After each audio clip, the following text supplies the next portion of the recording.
Algebra का तारुफ हिस्सा 2 इंट्रोडक्शन टू अलजेब्रा पार्ट 2।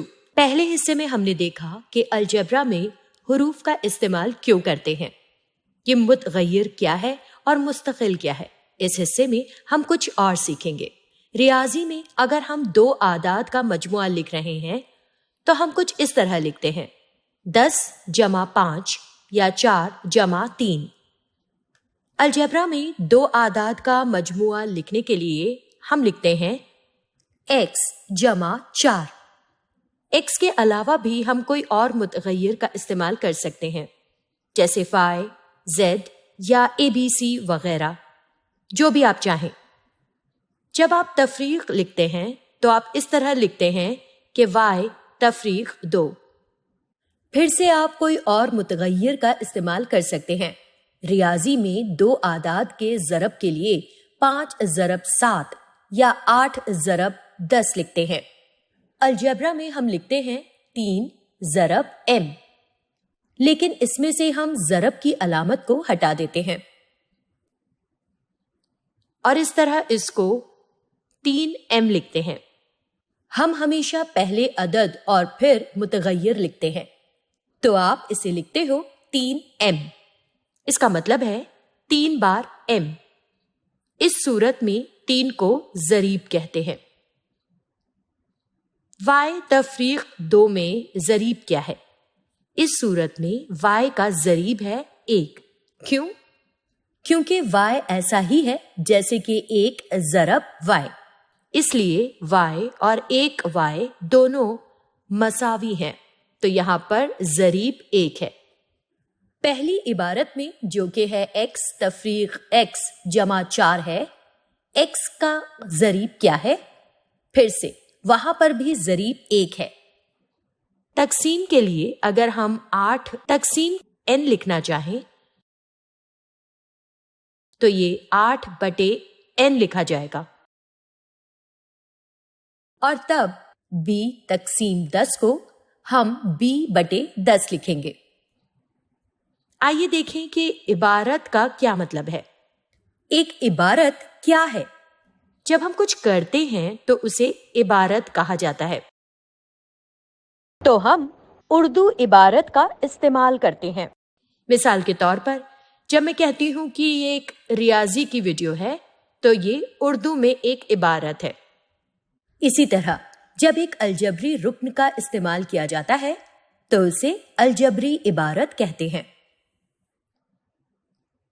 यहां पर अलजबरी इबारत की एक मिसाल है 2y जमा 10 को अलजबरी इबारत कहा जा सकता है। अब इस इबारत में क्या है? आप जानते हैं कि y यहां पर मुतगय्यर है और 10 मुस्तकिल। 2 क्या है? 2 एक ज़रीब है और ये जमा का निशान जमा एक अमल है। ये 2 चीजें 2y और 10 अरकान कहलाते हैं। इसलिए इस इबारत में 2 अरकान हैं। एक रुक्न 2y है और दूसरा 10 है। अरकानों को अमल के जरिए अलग किया गया है और ये सब चीजें मिलकर एक अलजबरी इबारत बनाती हैं। अब आइए देखें कि ये अलजबरी इबारत लिखी कैसे जाती है। यहां हमारे पास उर्दू की एक इबारत है। 5 किसी भी अदद से तफरीक किया गया है और ये उर्दू में लिखा गया है। हम अलजबरा में इसे कैसे लिख सकते हैं? हम इसे इस तरह लिख सकते हैं कि x तफरीक 5।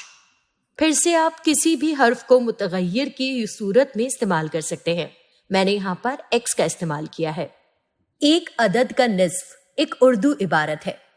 अलजबरा में हम इसे लिख सकते हैं कि p तकसीम 2 या p बटे 2।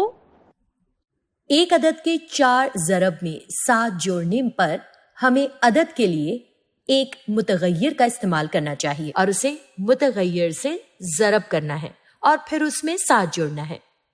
तो ये कुछ इस तरह दिखेगा 4z जमा 7। मेरे पास यहां इस इबारत में 2 अरकान हैं। मुरब्बे का रकबा ہم مربع کے رقبے کا فارمولا جانتے ہیں. یہ اس کے ضلع کا مربع ہوتا ہے، تو ہم اسے الجبرا میں ایس کا مربع لکھ سکتے ہیں. ایس مربع کا ضلع ہے. آگے ہم الجبری عبارتوں کی قدر معلوم کرنے کے بارے میں سیکھیں گے. پہلی عبارت میں جو کہ x تفریق 5 ہے، اگر x 25 ہے تو اس کی قدر 25 تفریق 5 یعنی 20 ہے. دوسری عبارت میں اگر p 12 ہے تو اس عبارت کی قدر ہوگی 6. تیسری الجبری عبارت میں اگر z 2 ہے تو 2 بار 4 8 ہوتا ہے. 8 جمع 7 برابر 15. تو الجبری عبارت کی قدر ہوگی 15. آخری عبارت میں S3 تو اس عبارت کی قدر ہوگی 9، جس کا مطلب ہے کہ مربع کا رقبہ ہوگا 9.